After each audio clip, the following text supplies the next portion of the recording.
Hi, and welcome to the School of Public Policy's series on strategies for career and leadership success. I'm Whitney Sheridan, Director of Communications for the School of Public Policy at Penn State. Today, Catherine Baumgardner, Director of Professional Development and Student Engagement, and I will be speaking with you about building your professional presence and portfolio online. Hi, Catherine. Hi, Whitney. Nice to be with you again. Great to be with you too. And all of our audience. I know. For those of you who joined us last month for an emphasis on maximizing your internship and creating career networks, welcome back.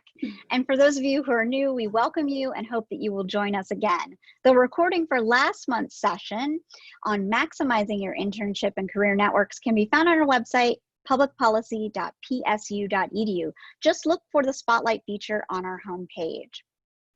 So let's start today. First of all, I want to welcome you, add my welcome to Whitney's, but also by congratulating you for recognizing just how important it is to have a professional presence and a portfolio.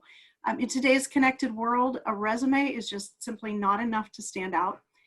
Creating a professional presence and portfolio are perfect ways to share what makes you unique and helps you to be different from those who are competing for perhaps the same jobs that you are in the market. A couple of things that we're going to think about as we frame our discussion today. Your resume is still the centerpiece of your job search. So we're going to cover specifics about your resume in our August session, but realize its importance. Your professional presence and portfolio are how you showcase what's unique about you. Because of the dynamic nature of the online sites, your professional presence and portfolio may be the first point of contact between you and an employer. So it's very important to keep those sites current and professional. So we want to encourage your questions throughout this discussion at any point. So use that Q&A chat window. Don't be shy. We'll answer your questions, and we really want you to be involved in today's discussion. Catherine, most of us keep up with our friends and family on social media, but we know prospective employers are looking at our presence online across all platforms. So how do you advise students on making the most of their online image? And that's a great question, Whitney. It's important to think about your professional presence and your personal presence as two different approaches. That's my first piece of advice. Will you still have a personal presence? Well, absolutely, that doesn't go away. But it's important to be mindful in that personal presence to keep the lines drawn between personal and professional and what you choose to share in each area. So for example, you might share information about family and friends and activities on your personal profile, but your volunteer and career-related activities on your professional site. What's important to remember is your personal site shouldn't contradict your professional content. So in other words, it's important to be really careful about what you put on your personal social media because it's really searchable, just as your professional content is searchable, and sometimes more so, depending on whether or not you have a professional site. So one of the first things that I advise people to do is assess your online presence now. So take a minute, do a Google search. Oh no. See what you find. Yeah, I just did one yesterday to check myself before we did this session today. And when you do a Google search of yourself like that, employers are doing the same thing. Graduate school admissions officers are doing the same thing. So what you want to look at is, what will a prospective employer find about you? Will they find what you did over spring break, along with photos to match what you did on spring break? Or will they find out about your passion for your field and your career of study? If you Google me, the first thing you'll find is my company address, my company website, my work with Penn State, my work with Ohio State, my LinkedIn profile. So you'll find all of those things about me with just a simple Googling my name. Admittedly, it's always a constant work in process for me. I'm always learning. Whitney's already taught me a tremendous amount just the short time we've worked together. And the thing I think you'll see as she shares more with you is just how much is out there and how it's important to be intentional about what you choose, because it's essentially you presenting yourself to the world in a curated way and in an intentional way. So always be thinking about the picture that you want people to think about you. They might hire you, or they might recommend you to a reference as they talk to you about others. There are people I've met through LinkedIn who I've never met in person, but because we've become comfortable with each other's work and what we post and what we share in common, we're often cross-recommending each other. And so that's the kind of dynamic community you end up building when you think intentionally about what your online presence looks like. So I know a lot of folks are very careful about curating and managing their online branding, especially on platforms like Instagram. I myself went through a phase where I was very careful with curating that perfect Instagram feed, and managing that online brand. So many of you may be more savvy of these social platforms than prospective employers that are searching through them. It's just a matter of making social media work for you rather than against you. Some users are regularly cleaning up, recurating online profiles, and that can mean changing the people they follow or the things that they post, or deleting old posts that no longer reflect a personal brand. Cleaning up apps using like Tweet Delete exists to help during this entire process. Catherine, a lot of this also depends on the industry or field you're pursuing, correct? If you're planning, yeah. Okay, so if you're planning to or currently working in a creative industry like myself, showcasing more of your personality is often encouraged. If you're seeking a position in government or the corporate sector, for instance, you may want to maintain an image that aligns with those type of career goals. So maybe you can talk a little bit about that. Yeah, posting articles that might support what you're interested in, sharing information, sharing ideas that help other people to kind of tweak their thinking or to grow or get a picture of you and what you're thinking about. So as you're thinking about these things and you've done this kind of Google search of yourself, you might find some things you don't like. And that's okay. The world's not going to end. The important thing is that you take some immediate steps to perhaps change what you don't like. Whitney referenced Tweet Delete. There are some other things that do or do not kind of fit your profile. But one of the things I always recommend is, moving your personal sites to private. And that may seem like a really obvious recommendation, but I can't tell you how many sites I go to, and I can just Google the person, I find them on Facebook, I can click on them, and I get right into everything I want to see. I've always kept mine private, but I'm always amazed at how many people leave those sites wide open. So one of the important things is on your personal site, make sure it is private. So you're not leaving a digital trail, but you're instead making it a more intentional move about what others see. There's a career builder study that says your goal shouldn't be about to develop a personal brand. That should be your goal, is making sure that all of these things are aligned. So you're developing a personal brand, you're connecting with influencers in your industry, and you're building a reputation with hiring managers. Because I guarantee you, when someone receives your resume or they receive your inquiry, one of the first things they will do is Google you. And you want to be sure that you like what they see. That's for sure. So be thinking about how using social media can differentiate you from others. For example, I'm going to show you some examples in a second, but here are some examples of posts that you might want to consider. Awards or news. Have you participated in a competition or group project? Industry news is a good one to always post about. Maybe consider posting an online portfolio of your work, which we're going to get to in a little bit. Positive comments or references on professional sites like LinkedIn, which we'll also talk about in a moment. Photos of you doing things that are meaningful to your career, volunteering, attending conferences, or continuing education. Any useful videos that you have created that contribute to yours or others' professional development. So I'm going to actually show you some of these things and some examples that we have here. So here are some examples that we've just been talking about. And these are some that have actually recently been posted. Some of our students, in fact. This is one from some of our SPP students. This is Kai Outhouse here. This was at the Glenn School of Public Policy in Ohio. Our students went to a recent public policy summit and won some awards. So this was one that we retweeted or reposted on Instagram that Kai had posted. This is an industry event that a bunch of interns from the College of the Liberal Arts students attended. And this was at Reddit. They also went to an event at Google as well. Here's some major achievements. One of our incoming faculty members just defended her dissertation, and this is the Zoom defense here. So this was a fun post on Twitter. And one of our current MPP students, Drew Ritchie, is working with the Pennsylvania Population Network right now, and they tweeted about a current brief that they're working on right now, and we retweeted that as well. So this is an internship project. So these are just some examples that are looking great when a prospective employer looks into you that they might find. So just some examples, some things to think about that you could be proud of when a prospective employer looks into you. Reminder that we're open for questions, and you can submit your questions using that Q&A chat window at any time.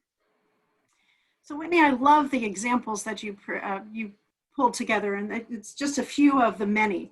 But what I really enjoyed was that they are across different platforms. And so we often think that Instagram is just a really personal opportunity, or the tweeting is just something where that you use personally. So it's just a great way to show you how those platforms can be repositioned or repurposed for what you're trying to do. Because these are the kinds of activities that cause recruiters and employers to form a personal, positive impression of you and the candidate, or especially as you're a candidate and other candidates.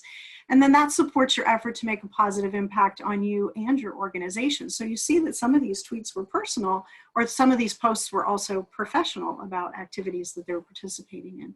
And so it's important to do that. So take that look at your personal presence. Think about some of the things that that we've shown you, and you may be doing these. Maybe you could show us a few, but take a peek at that. And as you've cleaned up your personal presence, then what you need to do is to begin to shift your focus to building that more intentional professional profile that really is an extension of your personal brand. So being intentional about the content and where you put this profile is what causes the Google shift to search from the topics that hit for you from personal to professional, which as you are building your brand and beginning to look at careers or starting those first jobs, that you really want those professional hits to be higher up on the list.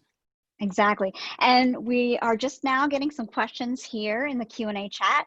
The first one is, will this recording be shared? And I'd like to let everyone know, yes, it will. We'll post this on our website, publicpolicy.psu.edu. If you go to that homepage spotlight at the top, you'll find a slider that says Career and Leadership Success. Just click on that button and it'll take you to all of the replays from the events in this series. So you'll find that there and on our YouTube page as well. There's another question here. How many posts are a good amount? Great question. Where do you draw that line so you don't come off as if your whole life is on social media? Ooh, okay. So I feel like I could do a whole event on this one. You're absolutely right. You don't want to bombard people with too much. There's a lot there. Especially since it depends on where you are in your career. I post for the School of Public Policy, and I tend to limit it to 1 to 2 posts per day. But I would say if you're just starting out, maybe you're an intern right now, you're a student, you don't want to post for the sake of posting. That's the rule of thumb. You don't want to just put something out there because you feel that you have to. You want to be intentional with everything that you're saying. It has to mean something. But, even if you have to wait to post one thing a week, that's okay.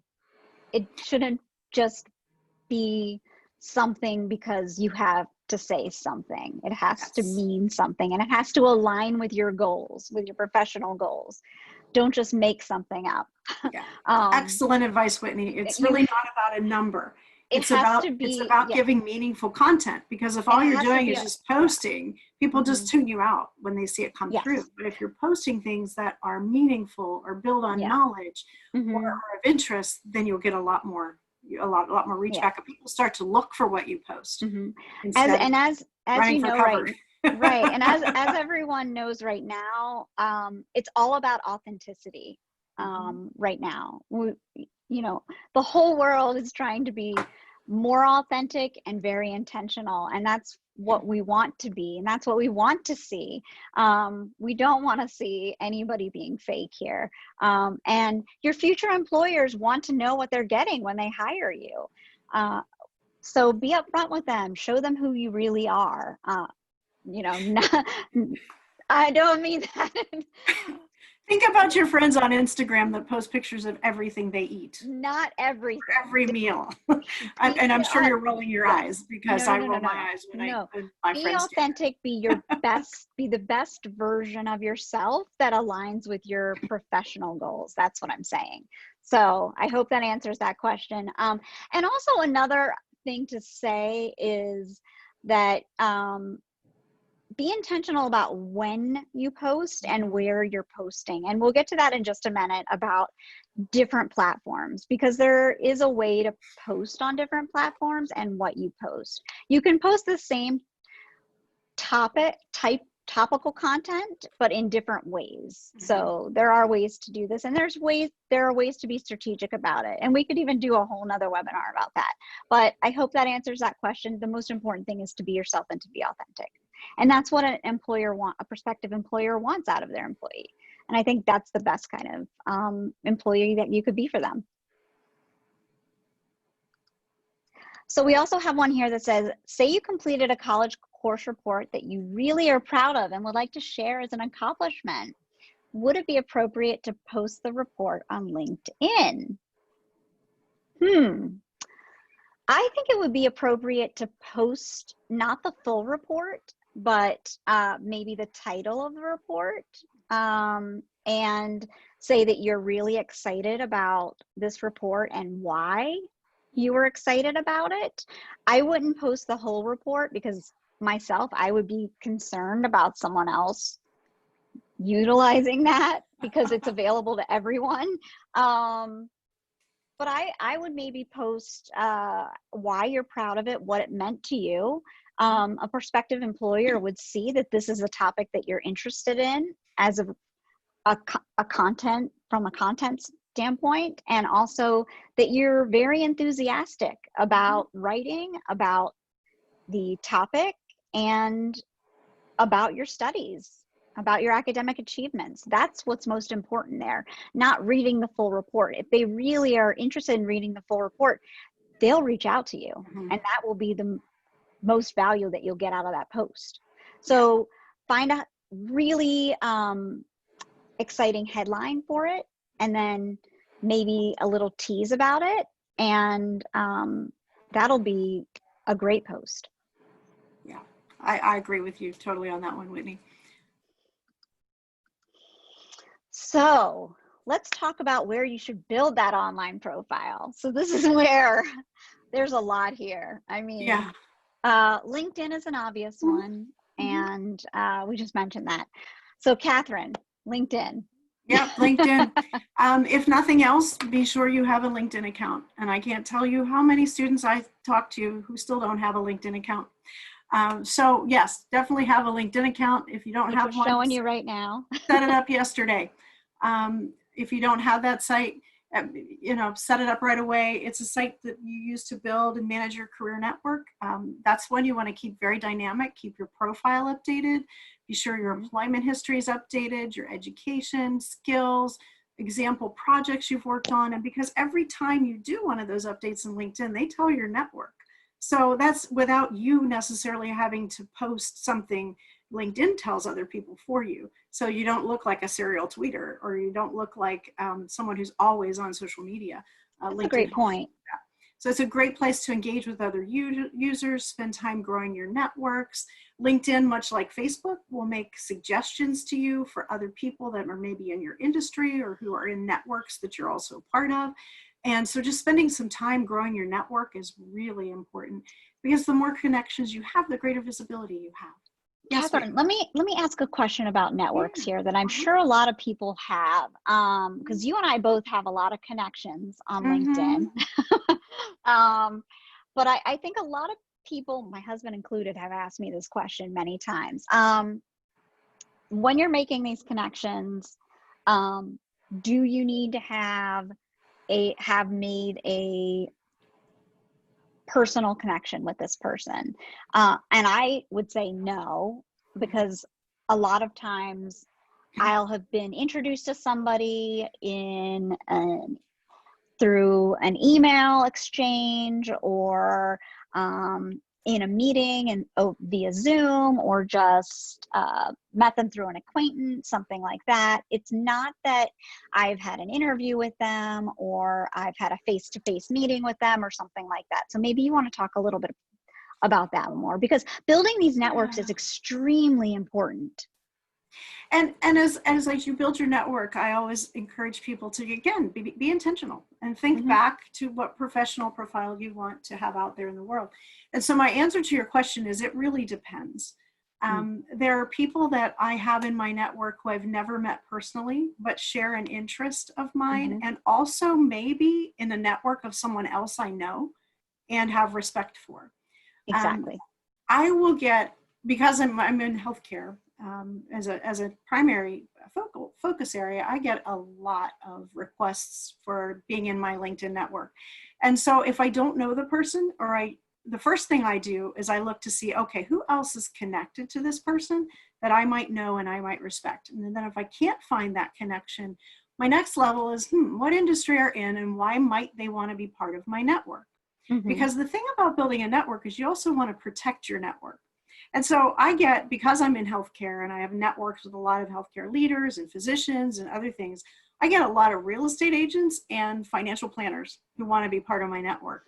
That does not fit my personal brand. And so once they're part of your network, they then have access to all the people in your network. Right. And what I don't want to have happen is to leave my network vulnerable to being pitched or marketed to, or being solicited in ways that I would never do.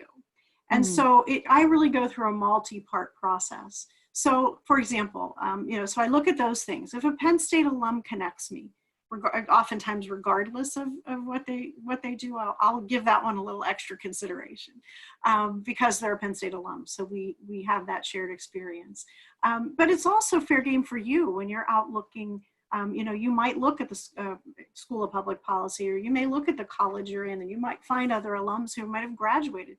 That's fair game to reach out and say, hey, we share this Penn State connection. I also get a lot of students and former students who will want to be part of my LinkedIn network, and I always welcome that, because it's an opportunity for us to continue connecting and growing. But so it depends.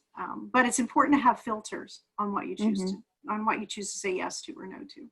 Great answer. So, it's, and as Whitney said, it's important also to add some links in here. So maybe tell us a little bit more about how you might showcase talents and connect to your LinkedIn. So if that's your main house. Sure. So how do you reach out to other areas? Yeah, LinkedIn is a great place to showcase your talents.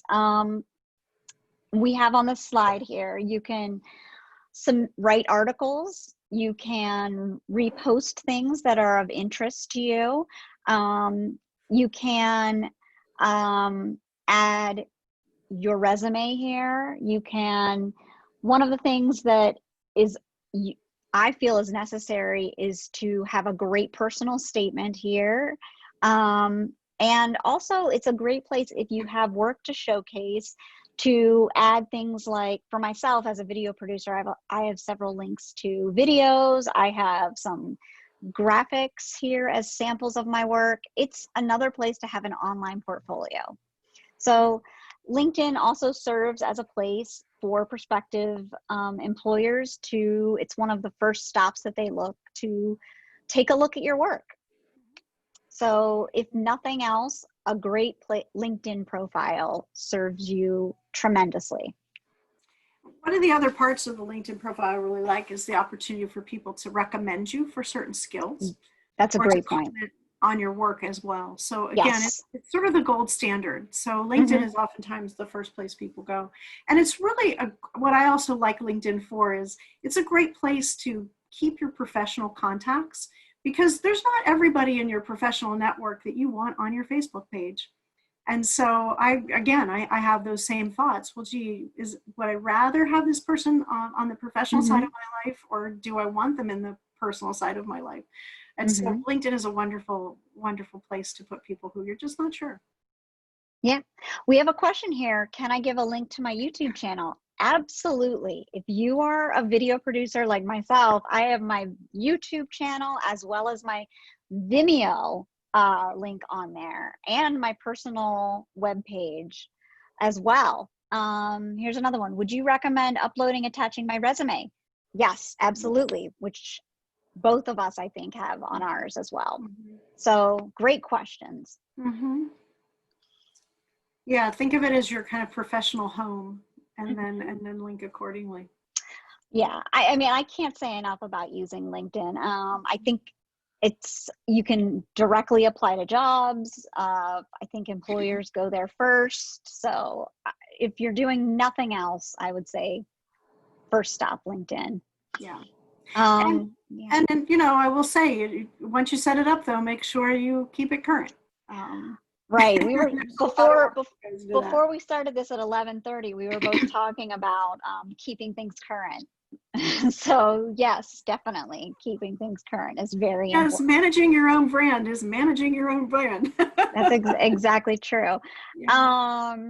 Is there anything else we want to note about LinkedIn now? I think we're good with LinkedIn for now, unless people have other questions. Because we could do a whole session just on building that profile.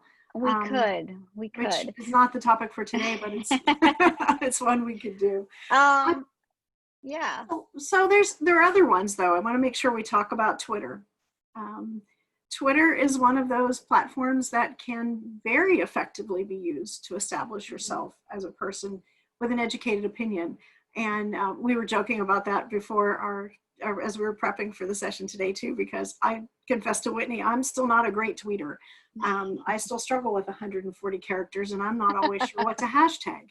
So I said I need a tutorial on that. But I realized the power of it. You know, it's quick, it's easy, it gives you a visible place to say something about what's happening in your industry. It's a quick way to give news or advice or link to an article.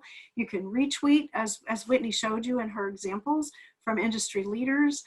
It takes you take time to follow and retweet companies that you're interested in. And so it's a really great place to build authentic relationships with people and demonstrate industry knowledge and expertise. And then they begin retweeting you. And they begin, again, just like the question about how often should we be posting, it's really about being intentional and being mindful and tweeting things that are of value that people want to share. And they actually kind of then look forward to your tweets so that they can share something with their networks. So, you know, you might talk a little bit more about Twitter because you're much more Whitney. Before I do that, I want to address this real quick question. I'm an international student looking for an entry-level position or entry-level positions. Is it okay to mention the need for sponsorship?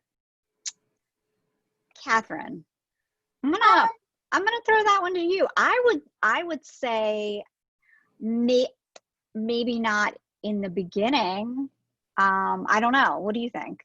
Yeah, I mean, it's a reality. It is, yeah. It's a reality. You're going to need the sponsorship to have the job.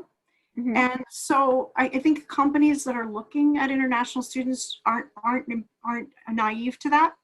And so I wouldn't lead with that, but I would, especially if they're interested in you and you're interested with them, I would just be upfront about it. Because if you get too far down the process and then you find out, oh, well, by the way, I need sponsorship, that may eliminate you from the role. It may make you less of a viable candidate, and you don't want to become the person that leads an employer kind of down a path that they might not be willing to follow or may not be aware of. So I don't think it needs to be the lead, though. No. But I would fairly, you know, if you sense there's mutual interest early on, then I would definitely say I would bring that up. Exactly. So back to Twitter, Catherine, since a lot of people enjoy using Twitter to follow entertainment or to tweet during live events, such as myself, Bachelor, they may want to open a second account for professional purposes. This can also apply to Instagram, which Yeah. I definitely have a couple of those. Focus on using Facebook to let your existing family and friends know what you're up to in your job search. You never know who might be able to connect you with opportunities down the line. So those are things that I definitely recommend. Using Facebook as a way to connect with people who can connect you with others as you're in that job search. But using Twitter to follow companies for news and things like that, you were mentioning that, and to retweet industry advice and things like that, and to follow the news and advice. But there are those times where you want to have those secondary accounts, because as much as we've been talking about the professional and the personal presence, it's nice to make sure that you're still able to use social media for a little bit of fun too. That's right. That's So, right. But yeah. again, just being aware about it. Yeah. One thing that Instagram is great for is showcasing your work. And we did show some examples.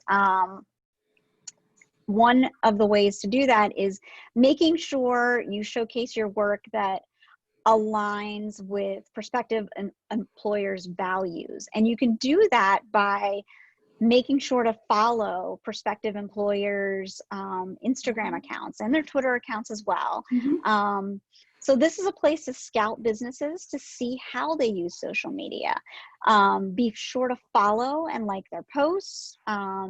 With its focus on images, Instagram is a great place to showcase your work if you're in a field that involves a visual component, such as graphic design. You can also follow like-minded professionals in your fields. You can build your reputation in the industry, and you can also find career inspiration. So that's a great thing too. We still are open for questions. I want to remind everyone about that, but we do want to move on to building that online portfolio. Now, certainly we've talked a little bit about LinkedIn, and that's a great place to start with the online portfolio and your online presence. But we definitely want to get to maybe sprucing that up a little bit. A personal website or blog is another great way to create a professional profile. So using these tools, you can share ideas or content related to your career interests, and it's a great place to highlight your expertise and an ideal way to feature your credentials. You can provide information on what you have to offer an employer.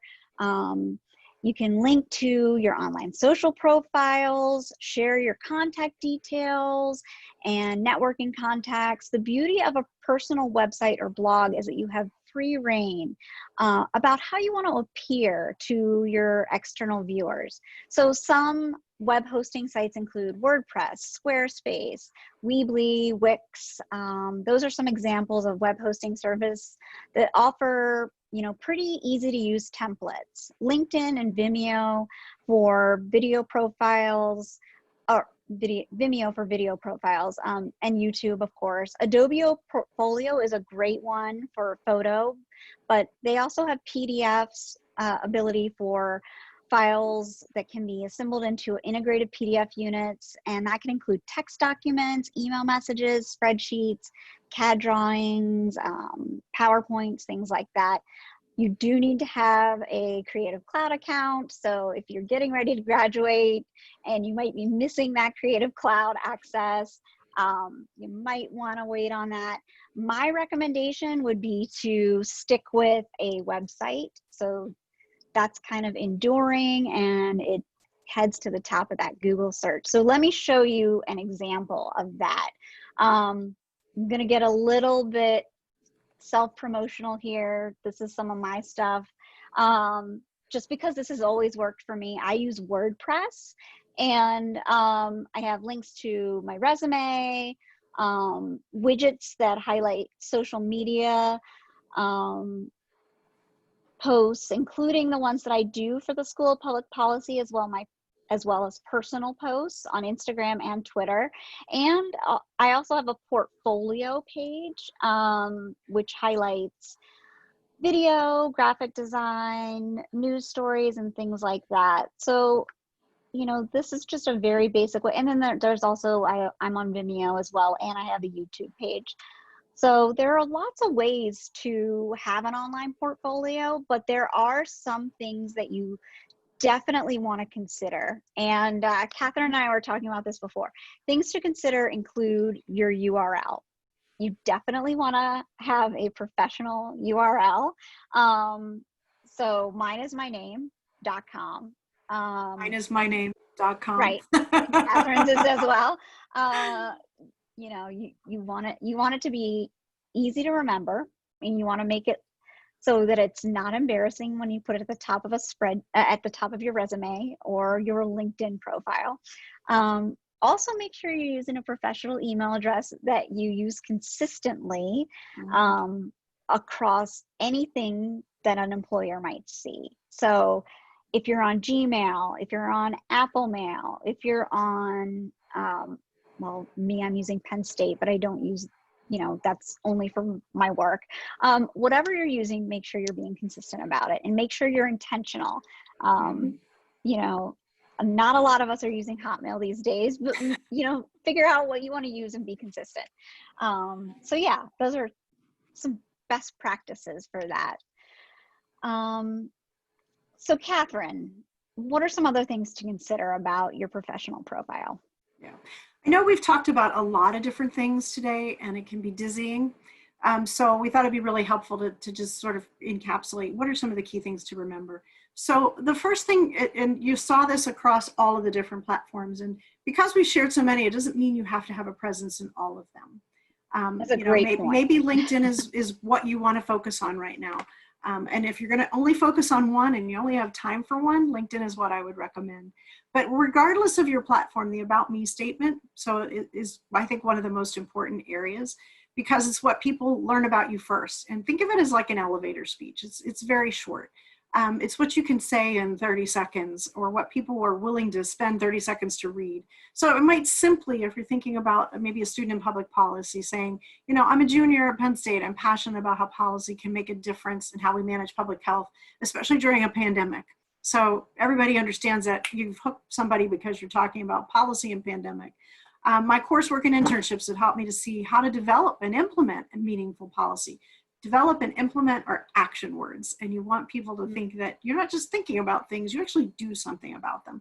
I did research for impact of COVID-19 on using social determinants of health, and discovered meaningful data that caused implementation of new access models for underserved populations. So here you're kind of telling them, okay, I do things, and here's what I did. Outside of classes, I like hiking and reading and spending time with friends. So you've just, in that 30 seconds, you've done a couple things. You've told them about you, what you believe in, what you've done to make a difference, and what you like to do.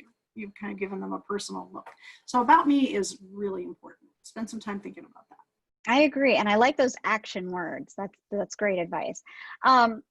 Another one is link your profiles to each other. And this kind of goes with the consistency that I was talking about with using that consistent email address when you're trying to reach prospective employers. Link those profiles to each other. Doing so takes your reader on a bit of a journey of discovery and allows you to highlight more about you than you might on a resume. And these links drive traffic because you can be found on a number of different platforms. And this also goes along with what I was talking about with using different social media platforms in different ways. Instagram is primarily an image platform. Twitter is primarily one where you're using a lot of text and very newsy. So you're telling different types of stories in different ways. Maybe you're talking about the same type of topics, but you're illustrating them in different ways. So you're taking that employer on a journey about you. And to link them is a great idea. So make sure you're doing that. Another thing to link is link to professional associations or other organizations or causes that interest you, because when you're linked, they're finding you, but you're also finding perhaps great articles or insights that you can then repost or retweet or reshare with networks beyond what this organization might normally touch. And, as I just mentioned in the About Me piece, continue to be quantitative about your work experience, using very specific statements. Saying what you did is the first step, but providing that quantifiable evidence moves your experience to the next level. So if you're talking about, if you're posting something because you were involved in increasing a number of customers for an organization, you could say my job was to make my customers happy and increase the numbers. Well, if you only leave it at that, then you really haven't quantified value to the person who's reading or to the employer who might be considering you. So a stronger statement would be developed and implemented an outreach strategy that increased the number of customers by 250%, and quantify that by saying over 1,000 new customers in just 4 months. See, that kind of statement would get you really interested in drilling deeper into the portfolio that you're looking at. Make sure you build your brand using the same photo of yourself across all sites so that people recognize you and make the connection to you. I happen to use a couple of photos, but they are the same photos of myself. And make sure it's a professional looking photo. That's definitely key. So be sure to do that. Yeah, you don't want people to pull up your site and say, who is that person? It's not who I saw speak. No. Doesn't mean you can't ever change your hairstyle, but if you do change your hairstyle, update your picture. Make sure you're not wearing sunglasses. Right. You're not in, a swimsuit, things like that. Make it professional. Make it professional. And also think about just sharing your portfolio widely with family, friends, and colleagues. It's not bragging to share your profile. You just never know who might help you network. I can say over my long career, 99.9% of my consultative work, my work has always been because of somebody I knew in a network or somebody who read something and sent it my way. And that's how my career has grown and changed paths in so many different ways over the years. And so building that network early is important. Share your link personally so they can check and see what information you've added, how you are growing. I learn a lot from following other people and celebrating their success and perhaps maybe spotting ways I can help them to be more successful and help them to grow. So yeah, networking is that. And this is a way, it used to always be physically networking. Did we go to the chamber mixer? Did we do all the things in our professional associations physically? But now more than ever, with the platforms that we have and with what we're living in today currently, the online profile is so much more powerful than those personal connections. And so you'll be surprised at how connected your network really is and how you really start to grow. So with these tips, you have all you need to get started or to refine what you already have been doing to build your professional presence. We would be remiss if we also didn't remind you to have some fun. So this process takes time, and if you do it right, it is very rewarding. As you are intentional about building your profile, you'll learn more about what you do well and what you would change. You'll learn how to market yourself, what jobs and work environments you find excited, and which ones you'd rather avoid. The more you share, the more you will also gain feedback about what is of interest and what isn't. A constant process of building and improving. So take your time, encourage, and appreciate the feedback and have fun. So we have time for questions if there are any additional questions. We've had some great ones so far. So if there are any additional questions, now would be the time. And as you think about questions, you may not have a question, but there may be topics that you're interested in along these lines. I know we've covered a lot of information in a short period of time. So feel free to also put in that chat box other topics. Maybe you want to know more about, well, how do I build a better LinkedIn portfolio? Or how do I know what to hashtag if I'm tweeting? Let us know. It may not be something that we can throw together in the next 10 minutes, but it will give us an idea for future topics that we can put together that would help you to continue to grow in your careers. A lot of people also wonder if I myself have LinkedIn Premium, and a lot of people are like, is it worth it? Should I have LinkedIn Premium? Should I just go with the I don't, standard? so I'd wonder, is it worth I it? know. Yeah. You know, I like it because I can see who has been looking at my profile. And then I can connect with them very easily and very quickly. And it gives me those kind of updates. So it also gives me unlimited access to send people direct messages and I guess it's called in reply, that kind of thing, and direct applications if I want to, if I'm applying for jobs at that point in time. And it is pretty expensive. That's the downside. Mhm. I think it's about $30 a month. So Hmm. that's pretty pricey. Mhm. But you know, you get a more robust profile. You get more of those options available to you as well. So there's that.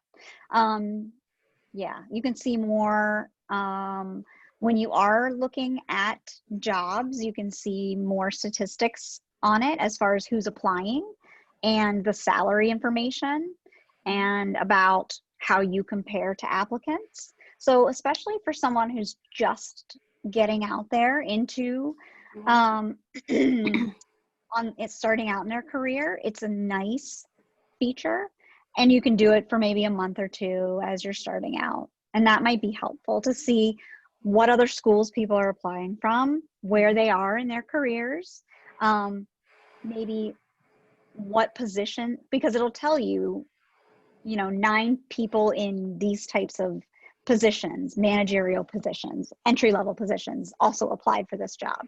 You are in the 25% of this level for this position, kind of thing.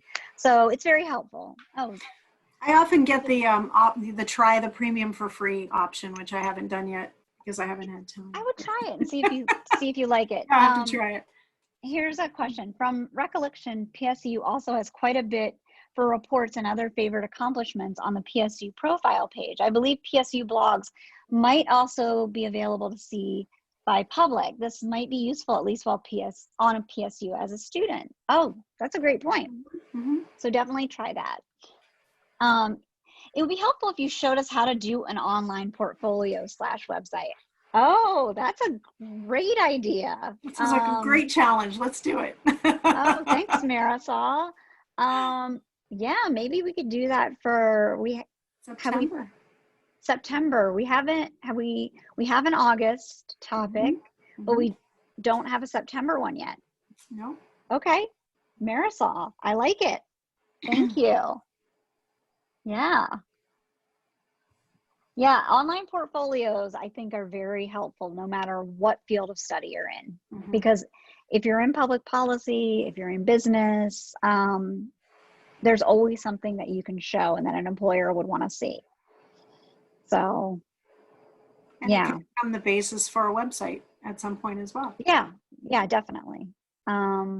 Even if you go into an in-person interview, and they don't ask to see something, having already seen an example of your work I think, gives you a pretty good edge on the competition. I think it's also a good place to sort of keep track of your growth and development and thinking.